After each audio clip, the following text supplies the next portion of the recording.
Bunyog, bunyog, halika na kasama ka.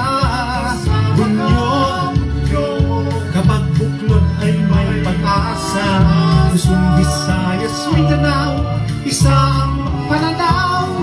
Sa bagong Pilipinas ang bunyog isisigaw. Bunyog, bunyog, bunyog.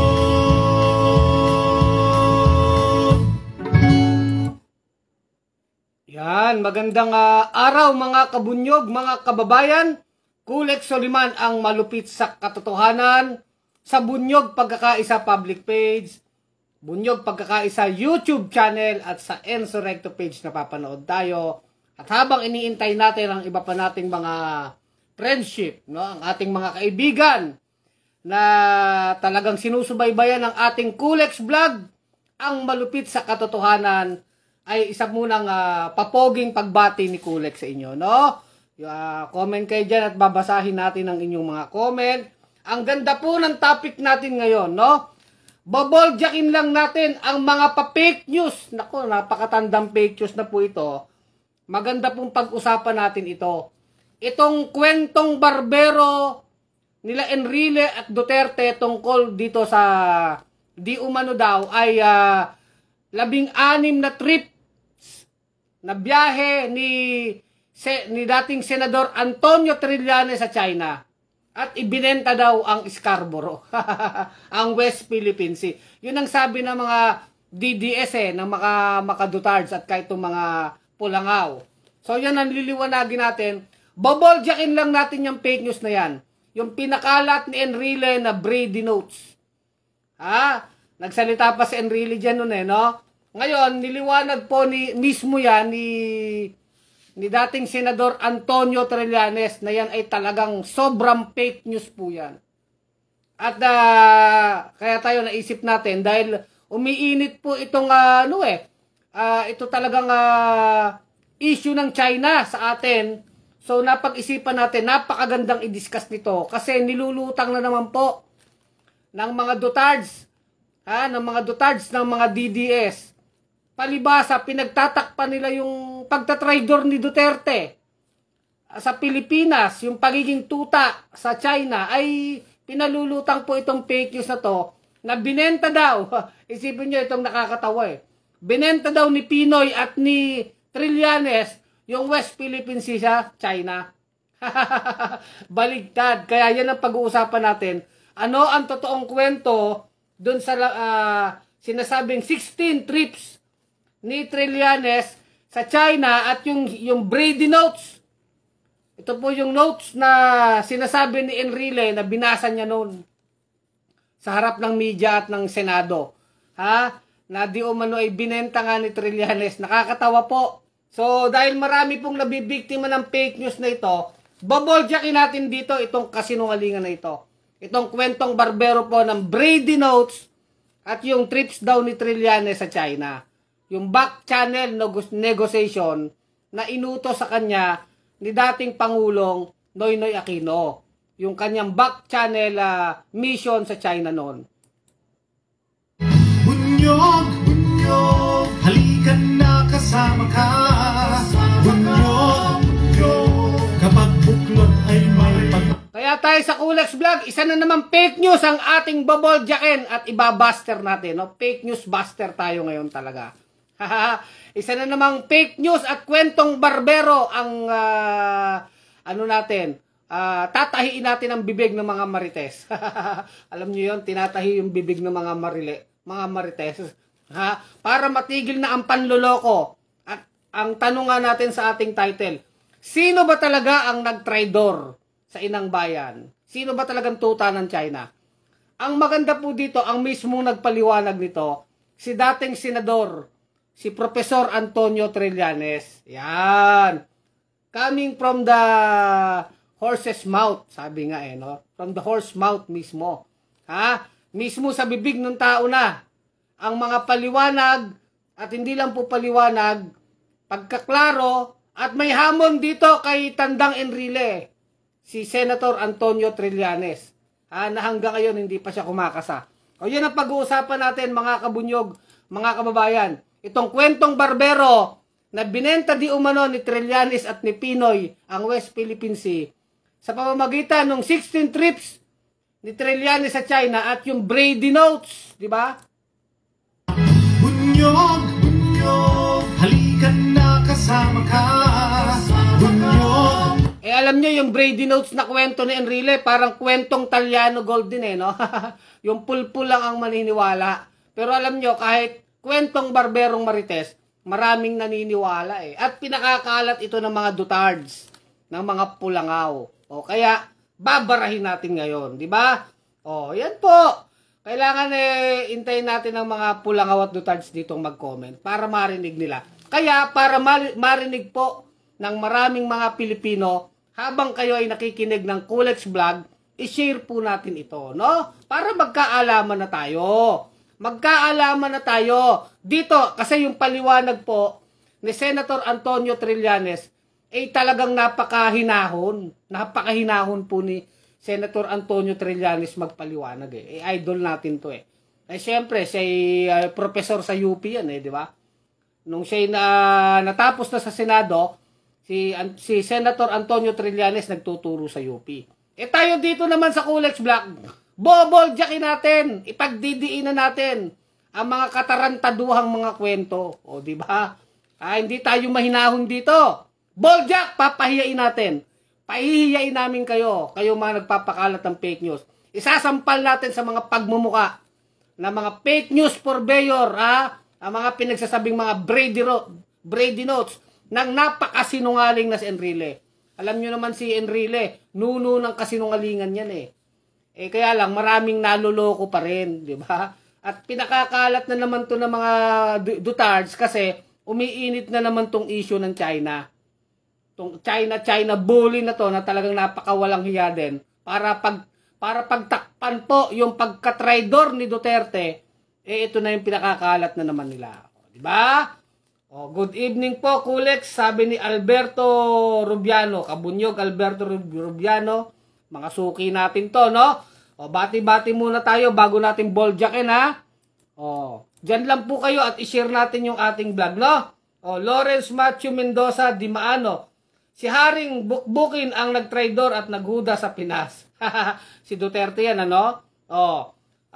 Salamat Lawrence Matthew Mendoza Di Maano.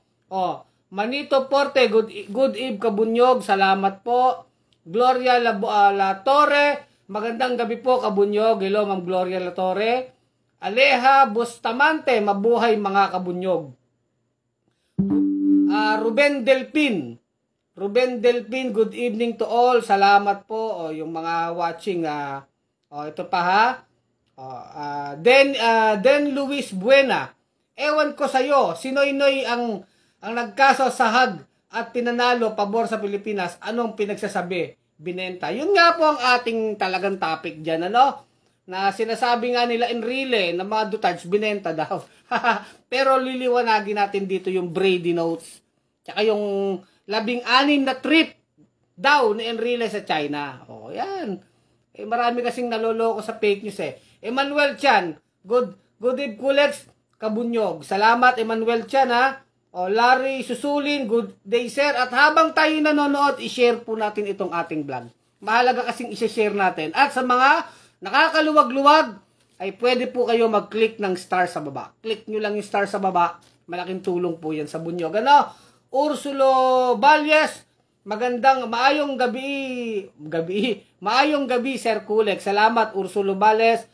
Leonardo Tigas, good evening Sir Kulex at Kabunyog watching here in Malinta, Valenzuela City. Diyan pala kay sa Malinta, no? Leonardo Tigas. Onabis ba yun? Onabis Antipuesto, puro ka lang dakdak. Girahin nyo China, ikaw na makipaggera, bobo ka.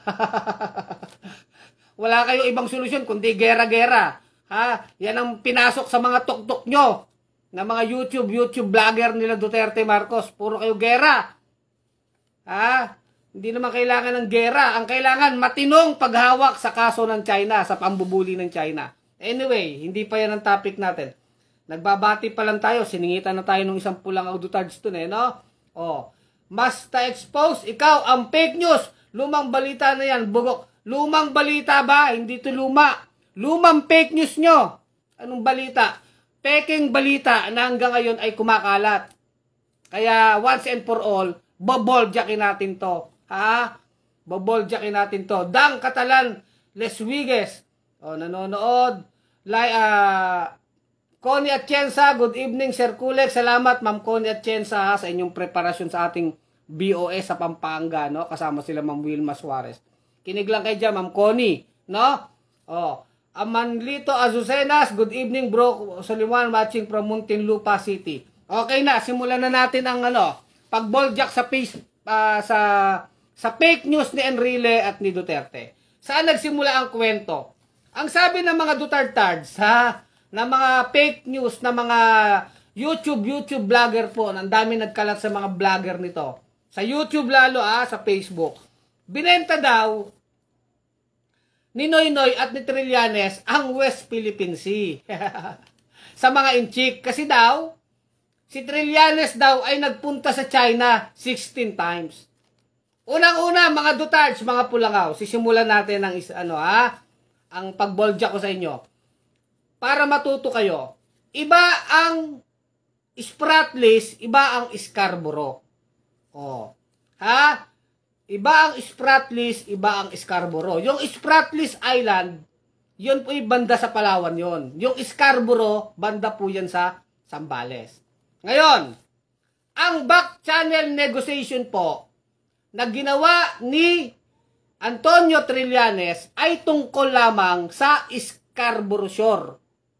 Sa Scarborough Shoal pala.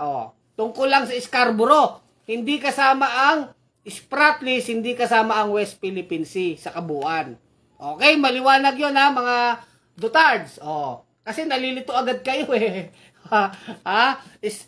Scarborough Shoal lang ang laman ng back channel negotiation ni Antonio Trillanes. Pangalawa, na itatama natin, hindi 16 na trips ang ginawa ni Trillanes sa China. Mali kayo dyan, mga Dutards, mga Pulangaw. Fake news yun. 14 lang, 7 sa Maynila na pag-uusap, 7 sa China. Ngayon, masama ba ang back channel? Ito muna, mga basic muna. Ang back channel negotiation ba na ginagawa ng iba't ibang bansa ay masama? Hindi po. Yan nga, sabi nga ni Senator Trillanes, ni Sentry, ito ay isang foreign policy tool. Ginagamit din to ng iba't ibang bansa. Meron po kasing front channel, yung formal na negosasyon. Yung back channel po, yan po yung mas hindi formal. Na mas may mga detalye dyan, mas pwedeng pag-usapan dyan na iba't ibang detalye. No, back channel negotiation. Yan po'y tinatanggap sa international law, sa international community. So, hindi yan masama. Kasi ito, ang palabas ng mga Dutards, kasi narinig lang yung back channel, parang illegal na. Hindi illegal yan. Mga Dutards, matuto kayo, Lesson 101. Hindi masama ang back channel. Saan ba nagsimula ito? Ito, mga straight facts po ito, walang fake news. Alam nyo, noong April 2012, nagkaroon po ng stand-off dyan sa Scarborough Shoal. Anong stand-off po? Nakaparada po yung mga barko ng China dyan sa Scarborough Shoal. Umabot po yan ng 80 hanggang 100 barko. Isipin nyo yan. Doon po sa loob ng Scarborough Shoal. Ngayon, dahil may stand-off po dyan, nandyan din yung mga barko ng Pilipinas. Inutusan po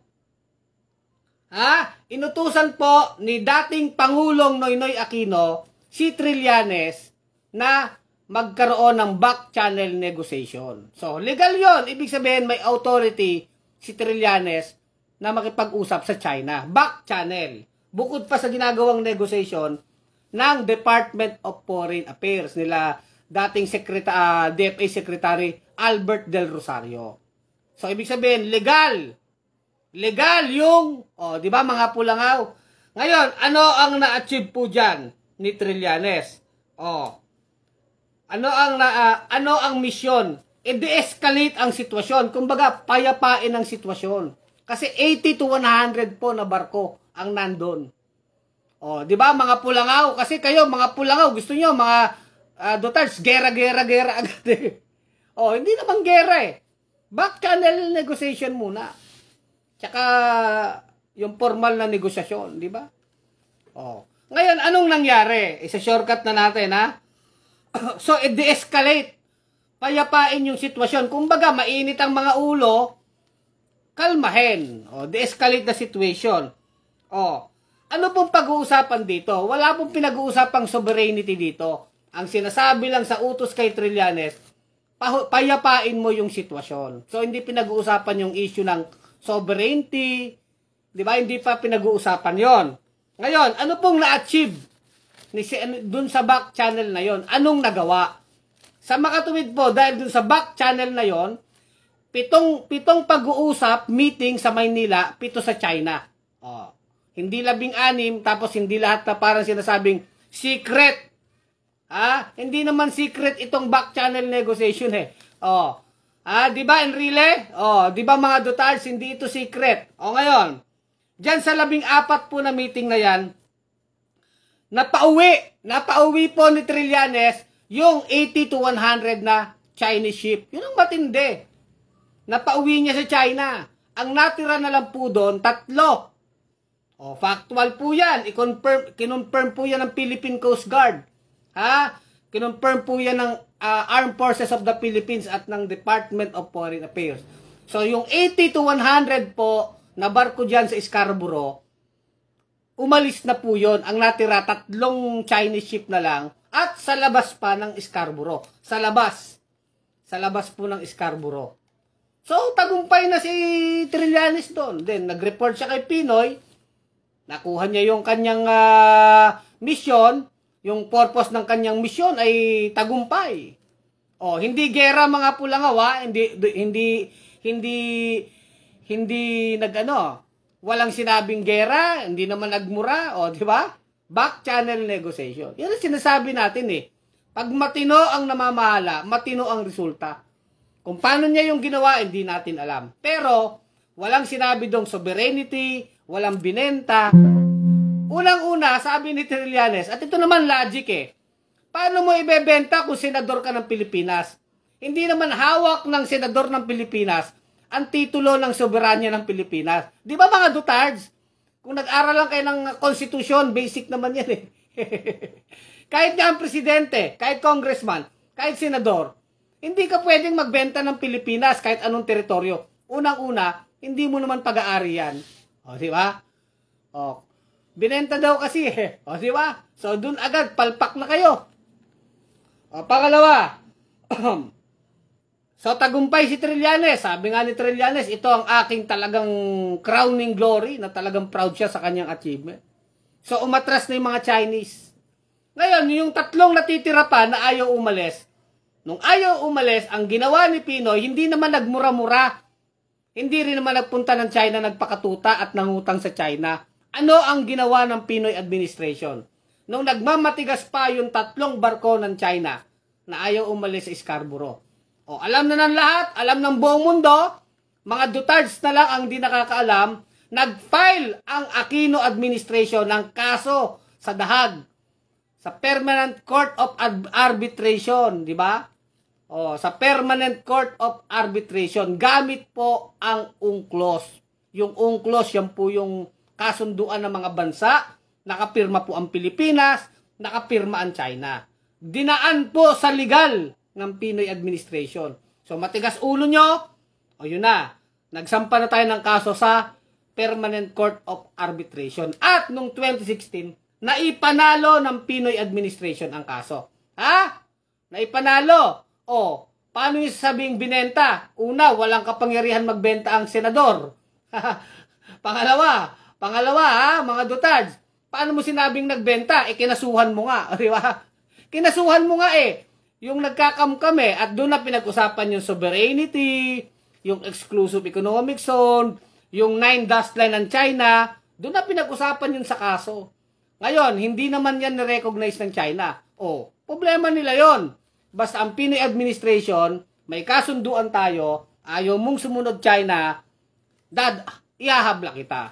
O, ganun ang ginawa. Walang kayabangan, walang pagmumura, walang pagpapakatuta. At nanalo ang Pinoy administration. Sabi ko sa inyo pag matino ang namumuno, matino ang resulta ng trabaho Ha? Pero diyan yung mga nagje-jet ski daw. O, sinungaling agad si Enrile. Ang dami agad fake news O, unang part pa lang yan. O, di ba? So, alam ba ni Pinoy alam ba ni Enrile na si Trillanes ay inutusan ni Pinoy? Yes, alam ni Enrile. Dahil sa bibig mismo ni Enrile, mayroon siyang speech, sinasabi niya na alam niya na si Trillanes inutusan ni Pinoy. Pero, nung nagdedebate sila ni Enrile, tsaka si Trillanes sa Senado, etong si Enrile nagsisinungaling, nagmamaang-maangan. Di ba? Mahusay si Enrile magmaang-maangan na pinalalabas, sariling kusa lang ni Enrile. Pupunta na, ni Trillanes, pupuntan China. Kung ikaw naman din, kung ikaw ang gobyerno ng China, kakausapin mo ba yung isang senador, kahit senador pa yan, kung alam mo na hindi siya authorized ng presidente, di ba?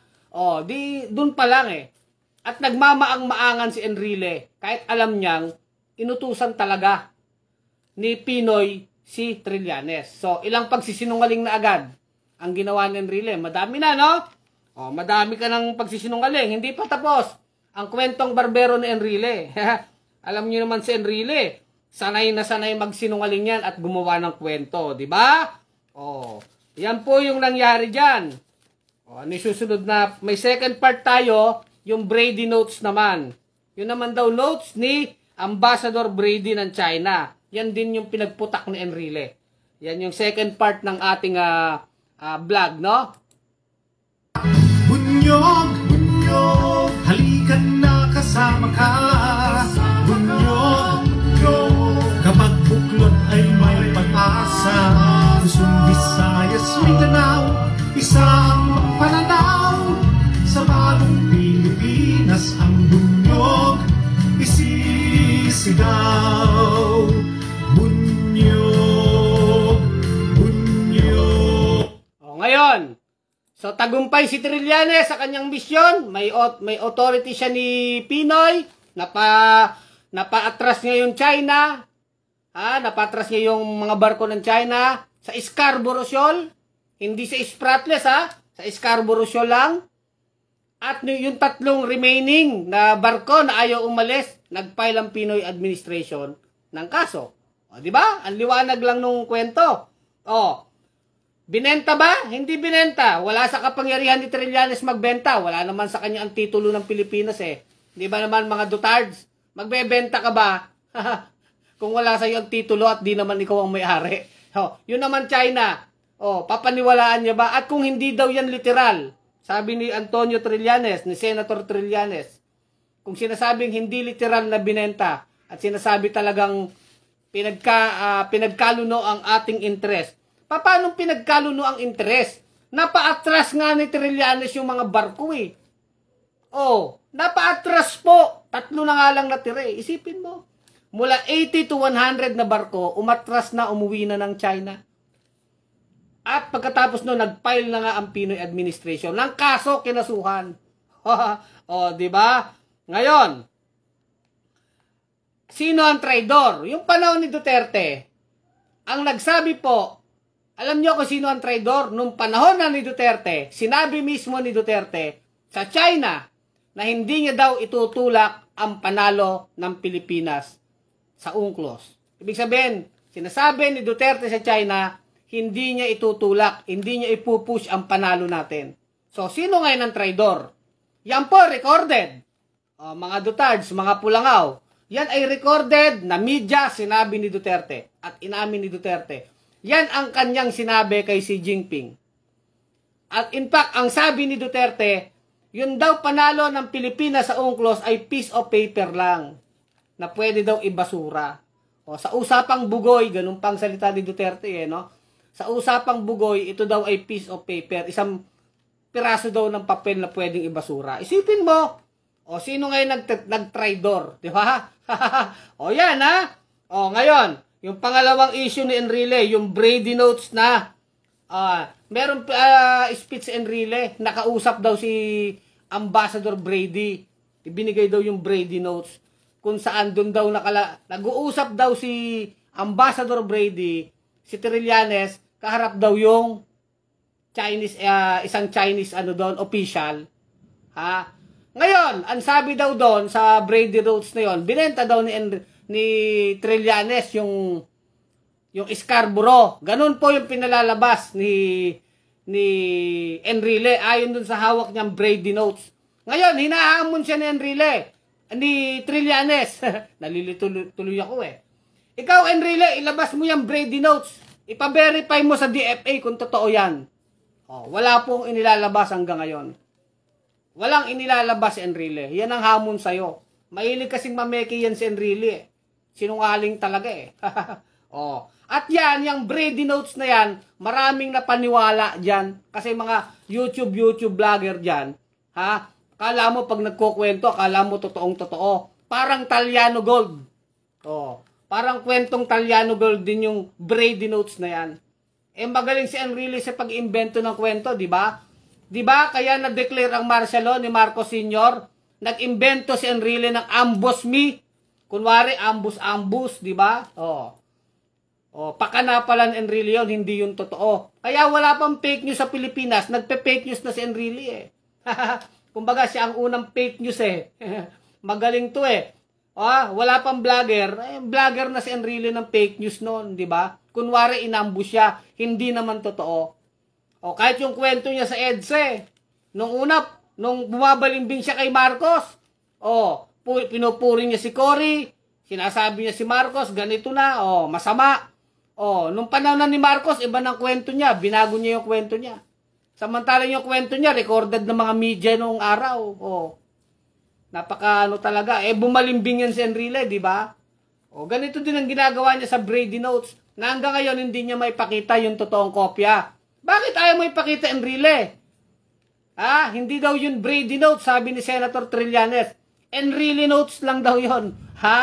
Kwentong barbero pala ni Enrile yun, nagsulat siya. Sabi niyang Brady Notes yun. Mula daw doon kay Ambassador Brady ng China. Di ba? Paano ba? Nawalan ba ang Pilipinas? Hindi nawalan eh. Panahon ni Duterte, nawalan ang Pilipinas. Paano nawalan? Si Duterte mismo. Kaya nga sabi ni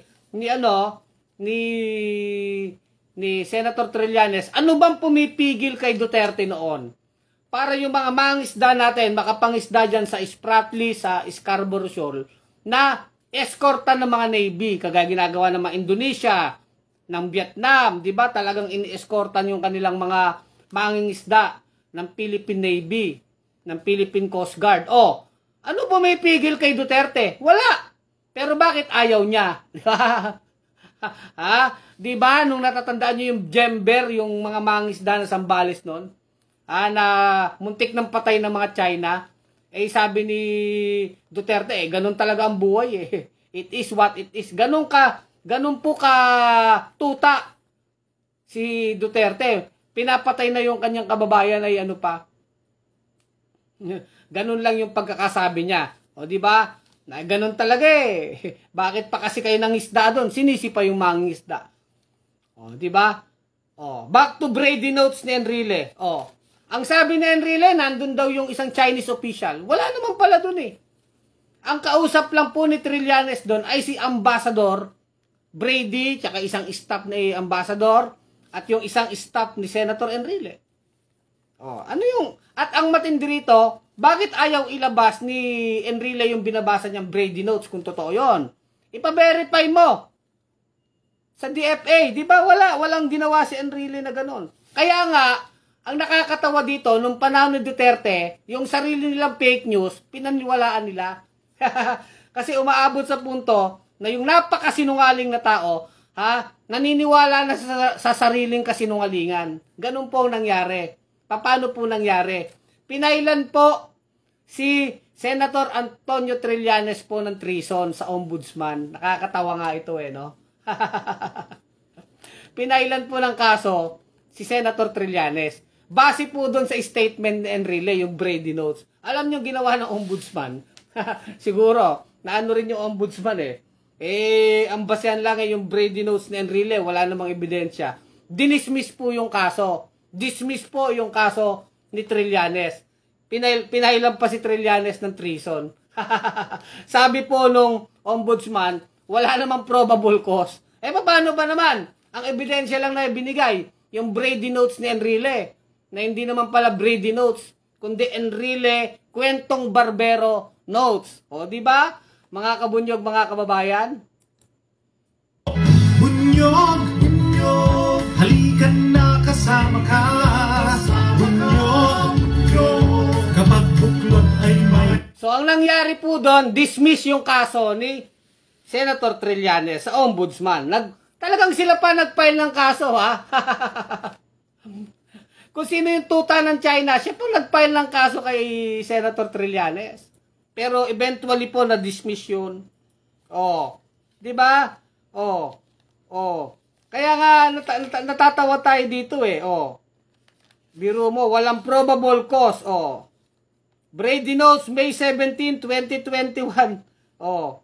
Nakalagay po dito, puro intriga po. Oh. Notes ni Ambassador Sonia Brady. Oh. Ambassador ng China. Oh, wala namang kaharap na Chinese official. Kaya nga, ang nakakatawa dito, nung nagde-debate sila ni Enrile at ni Senator Trillanes sa Senado, ang kanilang topic nun, ito nakakatawa eh. Yung ito pang isang fake news, pangatlong fake news. Nag-walk out daw si Trillanes, yung walk out. Marami ding mga pulangawat dutads na nag-ano rito sa YouTube. Totoo ba yung walk out ni Trillanes kadebate si Enrile? Hindi po yung totoo. Bakit naman magwa-walk out si Trillanes sa isang sinungaling na kagaya ni Enrile? Ito po ang totoong kwento, ha. Itong nakakatawa dito kay Tandang Enrile, sinungaling talaga eh. Nagdedebate sila ni Trillanes sa Senado. Ang kanilang topic po no, na pinagdedebatihan ay tungkol dun sa gagawing dalawang probinsya, yung Camarines Sur. Yung bill na yon, na hahatiin na yung Camarines Sur sa dalawang probinsya. So, yun yung topic dapat na pinag-uusapan. Tutol po si Senator Antonio Trillanes dun sa bill na yon. Yung paghahati ng probinsya ng Camarines Sur. Ngayon, nung nag-interpellation na po, si Enrile, ang tinatopic po, yung back channel negotiation sa China. Kumbaga, wala na eh. Out of order po yun. Kumbaga, etong Enrile na to, bakit yun ang tinatanong mo kay Enrile, yung back channel negotiation niya? Diba? Samantalang ang pinagdedebatihan nyo, yung tungkol sa paghahati, yung bill na hahatiin ng Camarines Sur sa dalawang probinsya.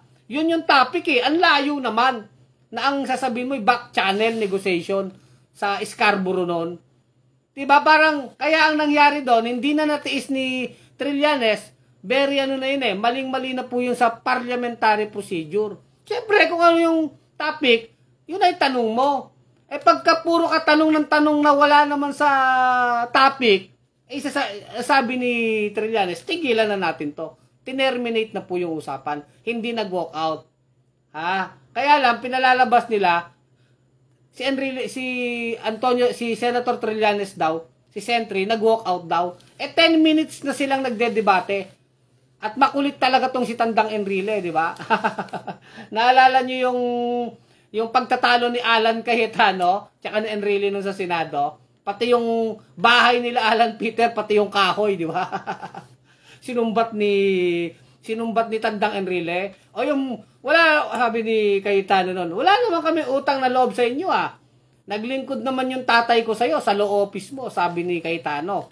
Kasi yung tatay ni Cayetano, si dating senador din yon, si Kumpanyero Cayetano, Rene Cayetano, naging abogado nila Enrile sa law office nila. Yung PECA Bar, sabi pa nga ni di ba? Yung PECA Bar, ano yon?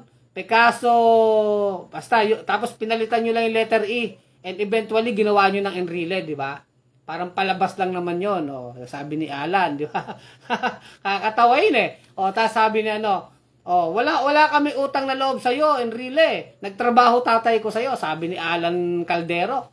Sabi ni Enrile, yung utang ng tatay mo, magaling din si Enrile. 40 million, di pa nga namin sinisingil. Nagkasumbatan na.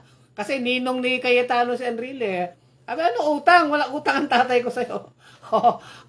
Wala kami utang na loob sa'yo, sabi ni Alan. Alam mo sabi ni Tandang Enrile? Yung kahoy. Sipin nyo, pati yung kahoy, yung kahoy ng bahay ninyo.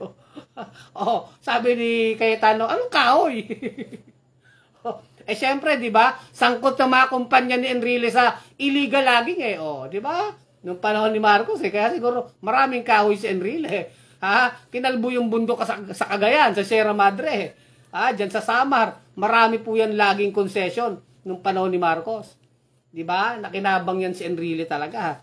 Kaya siguro, sinisingil niya si Alan Caldero sa kahoy daw. Ganyan po katuso yan si Enrile Madami pong katarantaduan ng mga sinabi yan at kasipsipan. Di ba? Nung bumalimbing kay Cory, binabanatan na si Marcos, di ba? Ang tagal niyang pinakinabangan din yung diktador na amo niya. Tapos naging defense minister siya ni Cory. Napakinabangan niya din. Sa panahon naman ni Ramos, lahat sinasakyan ni Enrile, panahon ni Erap. Hanggang nasa anak ng diktador, buhay pa siya, naging presidente si Da Junior, siya na ang legal advisor. Iba na naman kwento niya. Masama na naman yung EDSA, di ba? Siya na naman ang bida. Hindi ba na ni Enrile yung kwento niya tungkol sa EDSA Ganyan kawalang hiya po. Kaya sinasabi nga ni ni Senator Trillanes, di ba ikaw Enrile, nag-ano ka? Ikaw ang hari ng fake news, wala pang ang fake news sa internet, may fake news na siya, ambush me. Pineke po ni Enrile ang kanyang ambush para ideklara ni Marcos Sr. ang martial law para magkaroon po ng basihan na talagang magulo na ang Pilipinas. I-declare na ni Marcos Sr. ang martial law. Yung pong pinagbasihan, yung pag-ambush, gawa-gawa din pala ni Tandang Enrile nung ambush me, di ba? Alam ko, next year, mag-100 taon na yan si Enrile, Kaya natin ito binablog kasi umiinit na naman ang issue ng West Philippines ngayon, yung sobrang pambubuli ng China At pinalilitaw to ng mga yan, medyo humina ang signal. So yun po ang mga fake news ni Enrile. So ano yung ulitin natin? Yung una, yung fake news na 16 trips daw sa China si Senator Trillanes. Hindi po 16, 14, 7 sa Manila, 7 sa China.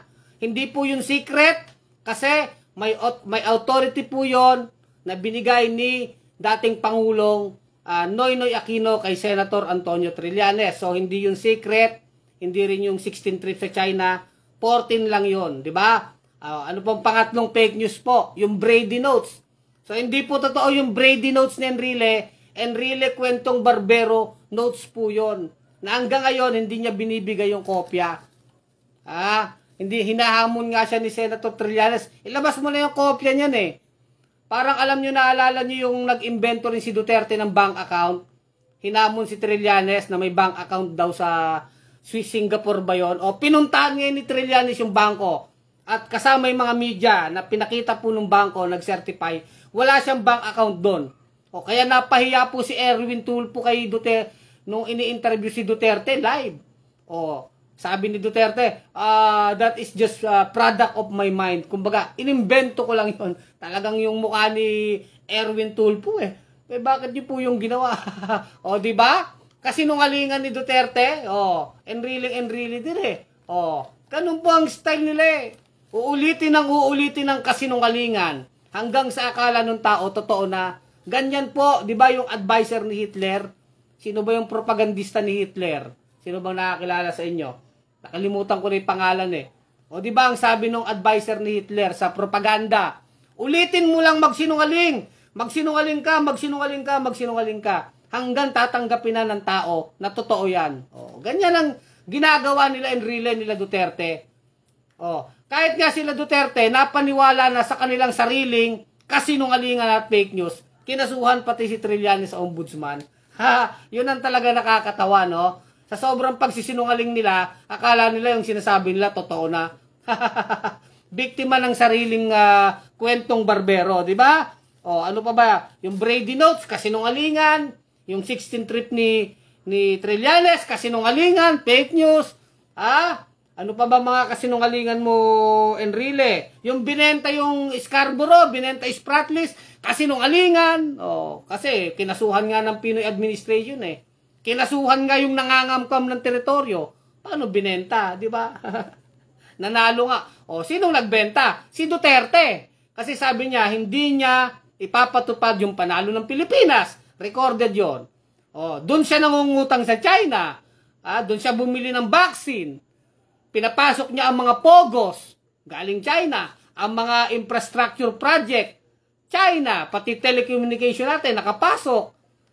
Sa mga ating mga, kahit sa loob po ng military bases natin. Diba? May mga Chinese installation po doon. Diba? Puro China, China, China. Kanino huling nakipag-usap si Duterte? Kay Xi Jinping. Sinong traidor ngayon? Diba? So itong back channel negociation ni Trillanes, maganda ang naging resulta nito. Pero lahat ng panalo ng Pilipinas, ng Pinoy administration, pinagkaluno ni Duterte. Kasama na sila Enrile, yan sila Roque, sila Panelo, yan, lahat na yan, sila Bongo, lahat ng mga aso ni Duterte. Kahit yung mga senador na maiingay na yan, nung panahon ni Duterte na hinuhudas ang Pilipinas, sang-ayon naman sila sa tatay nila na hudas, di ba? Kaya walang nagmamagaling dito, alam na alam natin, booking na booking sila. Sabi ni Jimmy Ramos, lies to clear their names. Ditablan Wilson, sige, tumawa ka lang.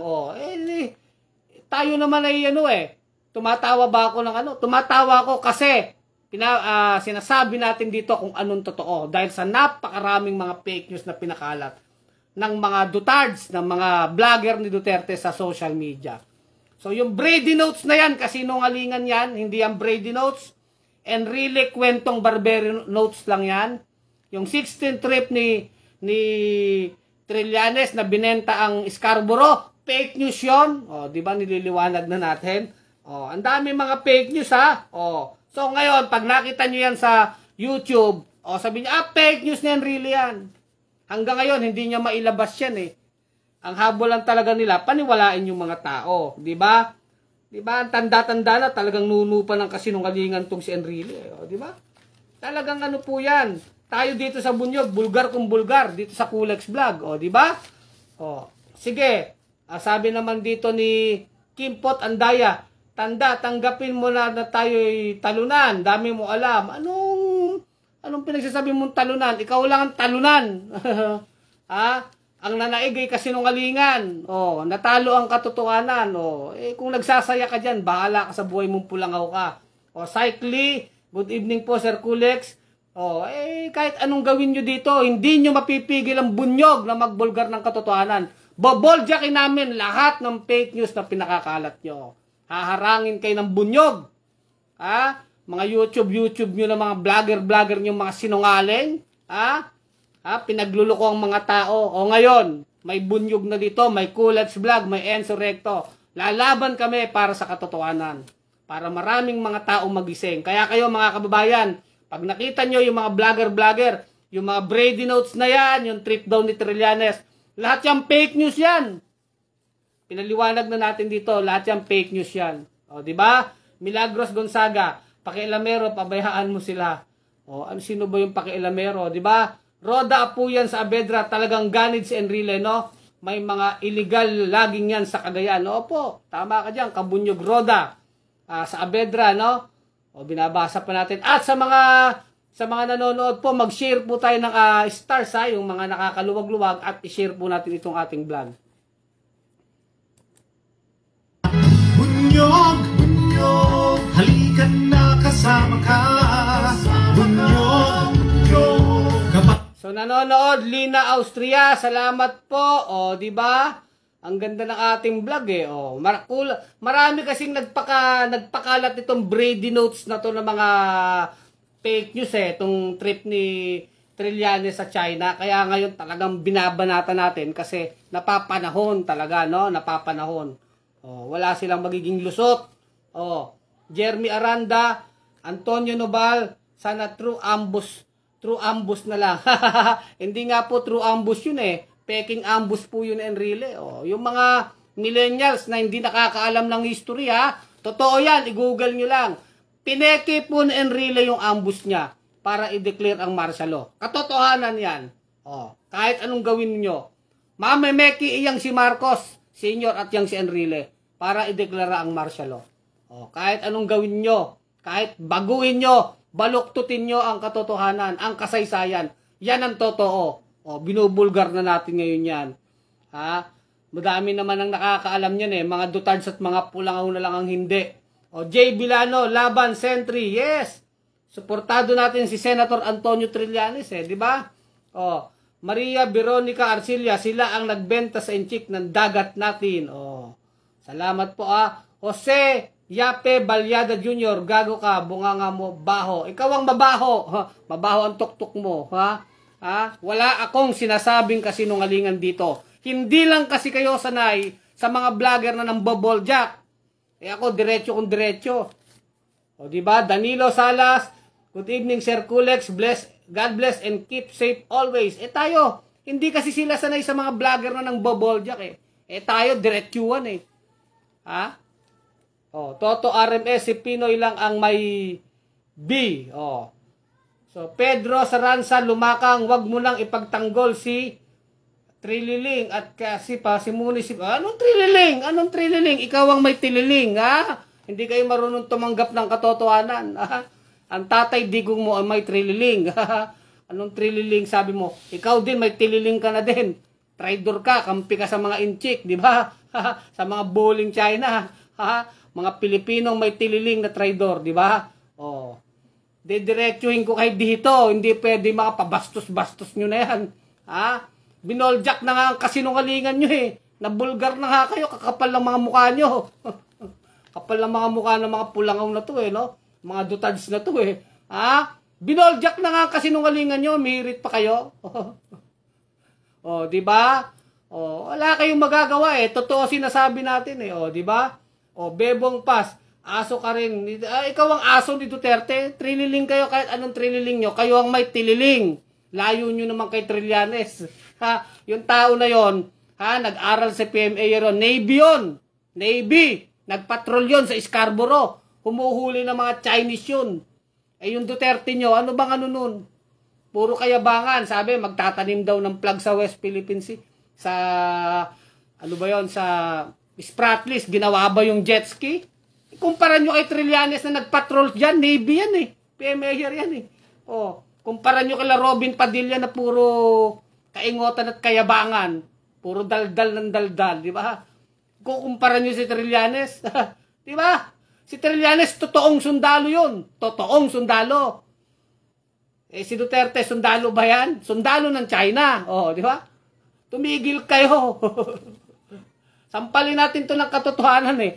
Ha? Yung sa inyo, pampelikula yan eh, pamblog.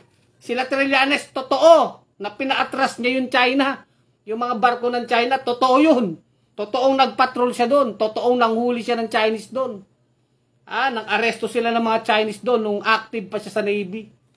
Totoo ang kanyang serbisyo. Hindi daldal na kagaya nila Robin. Daldal na kagaya nila Duterte. Pagdating ng oras, tuta pala. O, di ba? O, ano ginagawa ng China sa atin ngayon? O, di ba mga dutards? Ha? Kasi kayo, nabubuhay kayo sa fake news eh. O ngayon, binabanatan ko kayo dito, binabara ko kayo. Pinapamukha ko sa inyo yung mga katangan nyo. O.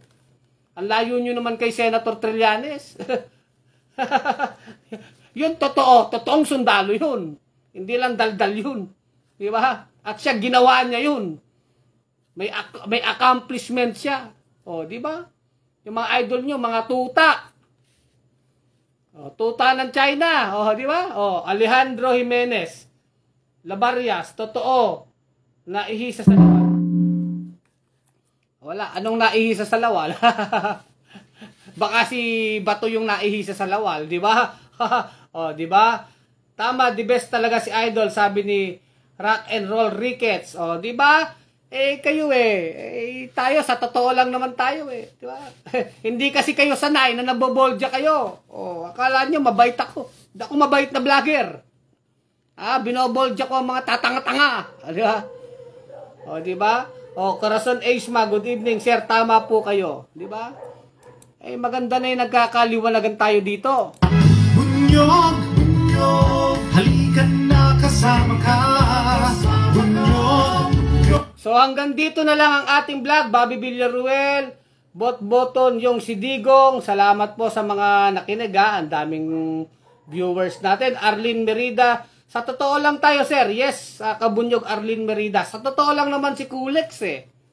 Kaya nga tayo malupit sa katotohanan. Di ba? Kaya napipikon sa atin mga pulangaw at mga dutards. Hindi sila sanay sa mga namboboljak. Ako namboboljak talaga ako eh. Namamaya ako. Bablangkahin ko talaga yan. Sinusungal-ngal natin ang katotohanan ng mga sinungaling. Alam niyo, sinusungal-ngal, ginagano, no? Sinusungal-ngal yung bibig.